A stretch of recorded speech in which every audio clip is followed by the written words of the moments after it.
সমস্ত বিজেপি কর্মীদের কাছে, সমর্থকদের কাছে, রাজ্যবাসীর কাছে, এমনকি তৃণমূল কংগ্রেসের কর্মীদের কাছে, যারা ব্যক্তিগত সমীকরণের কারণে কেউ কিছু কিছু জায়গায় আক্রমণ চালাচ্ছেন, এগুলো বন্ধ করুন। পার্টি কোনো অবস্থায় কোনো ভোট পরবর্তী হিংসাকে গ্রহণ করবে না।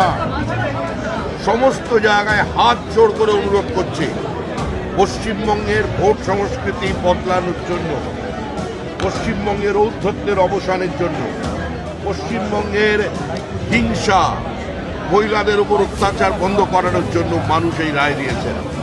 মানুষের এই রায়দানের প্রতি শ্রদ্ধা জানান, মানুষের মর্যাদা রক্ষা করুন।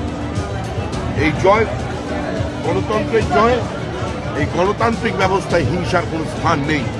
আর বিজেপি সরকার এবং বিজেপি দল হিসেবে আমরা আপনাদের মাধ্যমে প্রশাসনকে বার্তা দিচ্ছি, পুলিশকে বার্তা দিচ্ছি, যেখানে হিংসার ঘটনা দেখবেন, কোনো রং দেখবেন না, কঠোর ব্যবস্থা নেবেন। হাতে গেরুয়া পতাকা নিয়ে, মাথায় গেরুয়া আবির লাগিয়ে কিংবা বিজেপির পতাকা নিয়ে পরিচিত যত বড়ই বিজেপি নেতা হোক, স্থানীয় কোনো জায়গায় যদি আক্রমণ করেন, কড়া পদক্ষেপ নেবেন।